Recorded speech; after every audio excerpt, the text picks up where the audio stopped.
দীর্ঘ প্রায় 1.5 মাস অপেক্ষার পরে আজকে ভাই চলে আসলো কুমিল্লা থেকে। তো আজকে হচ্ছে আমরা বাচ্চাগুলো ডেলিভারি করবো ইনশাআল্লাহ।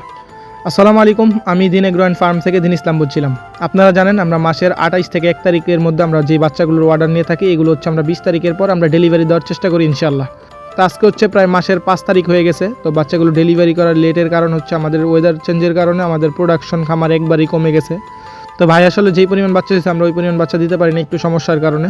তো স্ক্রিনে যেই বাচ্চাগুলো দেখতে পাচ্ছেন মাশাআল্লাহ, এগুলো হচ্ছে একদম অরিজিনাল এ গ্রেডের একদিনের টাইগার মুরগির বাচ্চা। বাচ্চাগুলো দেখে আসলে মনে হচ্ছে যে 2-3 দিন বয়স, একটু বড় বড় সাইজের, কিন্তু না, এগুলো হচ্ছে মাত্র 12 ঘন্টা হয়েছে যে বাচ্চাগুলো মেশিন থেকে বের করা হয়েছে। তো আপনারা যারা অরিজিনাল এ গ্রেডের এরকম মাল্টি কালারের টাইগার মুরগির বাচ্চা নিতে চান, আপনারা হচ্ছে আমাদের সাথে যোগাযোগ করেন। আমরা সারা বাংলাদেশে পরিবহনের মাধ্যমে আপনাদেরকে ডেলিভারি করতে পারবো ইনশাল্লাহ। এছাড়াও সরাসরি আমাদের খামার ভিজিট করতে চলে আসেন গাজীপুর পুবাইল মিরের বাজার। তো আমি আসলে বাচ্চাগুলো খুব সুন্দরভাবে প্যাকিং করতেছিলাম, যেহেতু এগুলো কুমিল্লায় যাবে, একটু লম্বা জার্নি হবে, এই কারণে হচ্ছে সুন্দরভাবে প্যাকিং করতেছিলাম।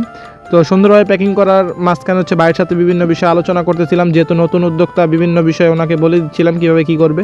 তো আপনারা যারা আমাদের থেকে একদিনের টাইগার মুরগির বাচ্চা নিতে চান, আপনারা হচ্ছে হাতে পর্যাপ্ত পরিমাণ সময় নিয়ে অর্ডার করবেন, কারণ আপনারা জানেন যে আমাদের এইখানে একটু চাপ থাকে, যার কারণ হচ্ছে আমরা অর্ডার নেওয়ার 20 থেকে 25 দিন পরে হচ্ছে আপনাদেরকে বাচ্চাগুলো হ্যান্ডওভার করি। তো আপনারা হচ্ছে অল্প কিছু টাকা দিয়ে অ্যাডভান্স করে নেবেন, তারপর হচ্ছে আমরা আপনাদেরকে 20 থেকে 25 দিন পরে কল করে ইনশাল্লাহ বাচ্চাগুলো দিয়ে দিব। তো ভাইকে আসলে সব কিছু বুঝিয়ে দিয়ে পেমেন্ট ক্লিয়ার করে হচ্ছে বাইকে সরাসরি আমরা এগিয়ে দিয়ে আসি একদম রাস্তা পর্যন্ত। তো ভাই আসলে অনেক খুশি ছিল, বাচ্চাগুলো ওনার মন মতো হয়েছে। তো যখন কাস্টমার খুশি থাকে তখন আপনারা জানেন যে একজন ব্যবসায়ীর কতটুকু ভালো লাগে। তো কাস্টমার খুশি মানে হচ্ছে আমার ব্যবসা ভালো হবে। তো আপনারা সকলেই আমাদের ব্যবসার জন্য দোয়া করবেন, আল্লাহ তাআলা যেন আমাদের ব্যবসায় বারাকা দান করেন।